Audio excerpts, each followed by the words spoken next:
Bueno, continuamos conversando con Jesús Cacique, economista. Antonio Pinto, señor Jesús, usted dijo que la inflación va por el ascensor y el salario por las escaleras. ¿Qué propone para solucionarlo? Bueno, como te acabo de indicar en el set anterior, Antonio Pinto. disciplina fiscal y disciplina monetaria. El año 2014 vamos a cerrar con un déficit fiscal aproximadamente de 16%.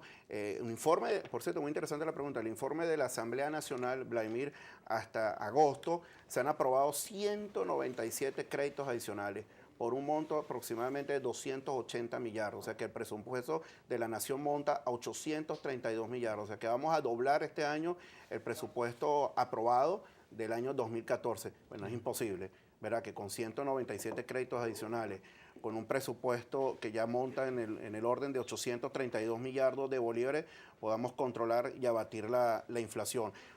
Ayer yo coloqué en el Twitter, Vladimir, la inflación de agosto en la región. Para que tengas un ejemplo, en Bolivia 0.06 en agosto, en Brasil fue 0.25, en Chile 0.3, Ecuador 0.2. O sea, ningún país llega a un dígito la inflación en un mes. En Venezuela la inflación del mes de mayo fue 5.7%. O sea, en Venezuela la inflación de mayo fue superior a la de un año, que fue en Chile 3%, Perú 3%, Colombia 2% y Ecuador 2.8%. O sea, que tenemos un problema inflacionario, pero seguir endosándole el problema de la inflación a la guerra económica o al sector productivo en Venezuela es desconocer la realidad económica que atraviesa el país. RM Libertad, ¿cómo asentar la economía? ¿Cómo eliminar el dólar paralelo? Jonis Luna, ¿es cierto que van a unificar los diferentes tipos de SICAD? Sí, bueno, el tema dice Jorge, y Jorge dice, otro invitado se sube a analista, economista, es cuálido, que todo lo ve mal y solo tiene él la razón y la solución. Invítalo al programa, Vladimir. Bueno, Venezuela recibió en exportaciones petroleras desde el año 1999 hasta septiembre del 2013, en exportaciones petroleras 763 mil millones de dólares.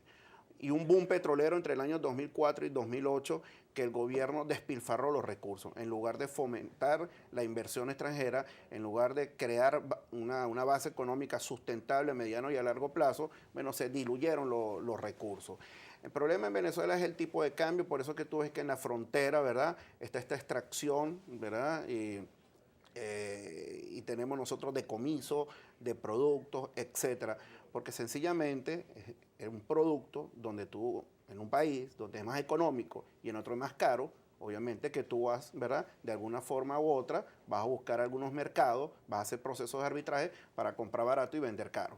Entonces tenemos un problema cambiario donde el tipo de cambio 6.30 y el tipo de cambio 11 es inviable en la economía. Si ajustas la inflación o el tipo de cambio real es aproximadamente entre 26 y 28 bolívares, ¿no? O sea que y en segundo lugar, Vladimir, para bajar el tipo de cambio paralelo, PDVSA tiene que transferir o tiene que enterar al Banco Central de Venezuela un porcentaje mayor al 50% de las exportaciones petroleras, ¿no? Porque el resto, el 50%, queda en la operatividad interna de PDVSA. Entonces, y si tienes una caída de la inversión, que es una fuente fundamental de divisas para el país, bueno, tienes esta crisis cambiaria que está atravesando Venezuela, que es muy difícil poderla resolver si no hay inversión extranjera directa y PDVSA si no se equilibran las cuentas. PDVSA tiene un nivel de endeudamiento bien alto, bien importante, la cifra ronda alrededor de unos 140, la deuda total de PDVSA está en 146.634 millones de dólares.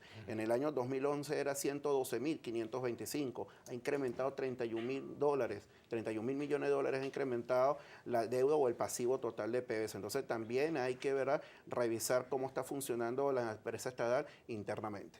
Vladimir Maldonado dice, parece que tiene, no entiendo por qué dice lo que dice aquí Vladimir Maldonado. ¿Qué le pasa al doctor Cacique? Aquí no hay dinero orgánico, en Estados Unidos sí. Otro planteamiento por aquí. ¿Cómo afecta a nuestra economía esos grandes préstamos que le han hecho al gobierno de China a Venezuela? Saludos de Puerto Ordaz, radical venezolano. Dice aquí Mariano Crespo, no comamos cuento, la crisis económica tiene que ver con la baja productividad del sector agropecuario y manufacturero. Sí, Gabriel Camacho, veo que les da miedo hablar del incremento del gasto público, del dinero inorgánico, del impacto de la LOT en los costos. Bueno, miedo no. Te acabo de indicar, la liquidez monetaria ha incrementado un 70% de forma interanual. Acabo de indicar que es imposible controlar y abatir la inflación. En segundo lugar, no hay almuerzo gratis en economía. Los préstamos con China tienen una contrapartida fiscal para todos nosotros los venezolanos, ¿verdad? Y la productividad, como te acabo de indicar, dos sectores básicos y fundamentales en economía, que es el sector manufactura y el sector comercio, que representan el 25% del Producto Interno Bruto, sin tomar en consideración el sector construcción, ha disminuido drásticamente. Entonces, si tú no generas confianza y este tema nefasto que aplicó Jorge Giordani, de expropiaciones y confiscaciones, que le causó un daño pero muy profundo a la economía en Venezuela. O sea, yo creo que hay que apartar, el gobierno tiene que apartar, pero radicalmente y diametralmente, el tema de expropiaciones y confiscaciones. El endeudamiento en este momento es una opción para resolver el tema de la liquidez en divisa. Vladimir, Venezuela tiene que honrar su compromiso el próximo mes. Se escucha que va a haber un default o una cesación de pago. Yo no creo, ¿verdad? Son 6.800 millones de dólares. 7.000, ¿no? El problema sí, el problema es que el alto riesgo país que atraviesa Venezuela, que son 1.350 puntos aproximadamente, una emisión de bonos en divisa, una emisión en dólares, el cupón del bono debería estar rondando entre 15 y 16% aproximadamente, extremadamente oneroso un endeudamiento en dólares en Venezuela. Y para bajar el riesgo país tienes que generar confianza en Venezuela y tienes que respetar la propiedad privada y una serie de estratagemas que el gobierno las ha venido soslayando y no las ha querido aplicar. Estábamos esperando alguna medida económica, pero los gobiernos de corte de izquierda tienen que hechizar a la población de alguna manera u otra, omnibular a las personas de que todos los problemas económicos se van a resolver en un momento determinado y continuar cabalgando sobre un socialismo del siglo XXI que lo que ha causado en Venezuela ha sido un deterioro. ¿Tú eres partidario de un paquetazo tipo Pérez? Bien importante. No es un paquetazo, pero hay que ajustar medidas y hay que aplicar una serie de medidas en economía, más allá de Fondo Monetario Internacional o de medidas de paquetazo, etcétera, pero no podemos continuar con un tipo de cambio que no es competitivo, un tipo de cambio que lo que ha generado es fuga de capitales, caída de reservas internacionales y corrupción. En todo caso, los costos políticos y sociales que esto trae. Ese es el gran miedo que tiene el gobierno, el costo político para implementar las medidas económicas, pero eso ocurre por correr la arruga y por congelar el tipo de cambio y también congelar una serie de precios, que en la medida que tú congelas los precios o congelas el tipo de cambio, la sobrevaluación cada vez es mayor y entonces el gobierno es timorato en el momento de tomar decisiones o tomar medidas económicas. Jesús, una pregunta. José Guerra dice que a los corruptos no les conviene que quiten el control de cambio. ¿Usted qué dice? Bueno, obviamente, ese es un nicho muy importante de corrupción, ¿verdad? Lo ha venido denunciando incluso el mismo gobierno central, donde el control de cambio no únicamente ha generado corrupción, sino una fuerte fuga de capitales y caída de las reservas internacionales. El caso de Fonden, que ha recibido 119.000 millones de dólares a través de dos tuberías del Banco Central de Venezuela y PDVSA, Jorge Giordani indicó de que estos recursos se habían trasladado, se habían inyectado en una serie de proyectos. Bueno, si tuviéramos nosotros esos proyectos, se hubiesen materializado en Venezuela, no estuviéramos atravesando por una situación tan adversa. Este año vamos a cerrar en contracción económica, difiero de la cifra de la CEPAL, debemos estar cerrando aproximadamente entre 4 y 4,5% de caída. Es dura para todos nosotros los venezolanos, pero también tenemos que revisar la cifra y tenemos que revisar el comportamiento de los sectores, como te indiqué en ese anterior, que han tenido una caída impresionante por tener un tipo de cambio que no es competitivo y un tipo de cambio anclado. Mariano Crespo, los economistas opositores de hace 15 años hacen análisis catastróficos y ahí vamos, Venezuela no se hunde. Douglas Pérez Jesús, ¿qué beneficios exactos trae la economía el que el BCB concentre las cuentas, tal como se ha anunciado? Oye, Vladimir, los 750 millones como reservas estratégicas, ¿no?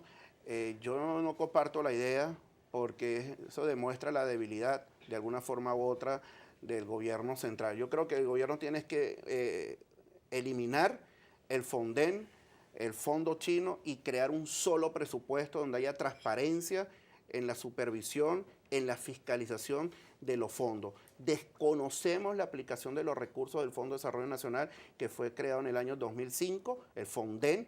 No sabemos cuáles son los proyectos que montan a 119.000 millones de dólares y cualquier investigación al respecto es muy, pero muy cuesta arriba para los técnicos y para el economista poder fiscalizar los recursos de Fonden. Entonces yo parto del principio que es la unificación de los presupuestos paralelos y crear un solo presupuesto. Como te acabo de indicar, 197 créditos adicionales, que monta alrededor de 280 millardos, donde el presupuesto ya está alrededor de 832 millardos, bueno, obviamente que el déficit fiscal en Venezuela lo tenemos a la vuelta de la esquina para el año 2014 en el orden de un 15, un 16%, replicando el año 2013, con la única diferencia que el 2013 hubo un exiguo crecimiento del 1,3% de la economía. Este año no vamos a crecer, como te acabo de indicar, una contracción económica que debe estar en el orden del 4%, con alta inflación. Te felicito por la entrevista de Jesús Cacique, excelente profesional.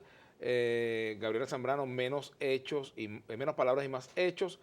¿Qué opina tu invitado sobre la dolarización de la economía? Creo que ya... No la comparto en lo absoluto. Incluso, Vladimir, permíteme indicarte, los técnicos le enviamos un documento al gobierno central con una serie de propuestas en el área fiscal, en el área cambiaria, en el área monetaria y en el área petrolera. El documento no lo tomaron en cuenta, ¿verdad? Lo dejaron en stand-by, pero allí estaban las soluciones que el gobierno debería tomar en consideración para de alguna forma u otra enrumbar a sendas de crecimiento económico al país. Víctor, pregúntale a tu invitado si puede dar un correo electrónico para datos sobre la balanza de pagos. Correo electrónico, si tiene. Sí, con todo gusto. Cacique con S, 6260@yahoo.es. Cacique 6260@yahoo.es o por el Twitter @JesúsCacique1. Muchas gracias, Jesús. Gracias, Vladimir.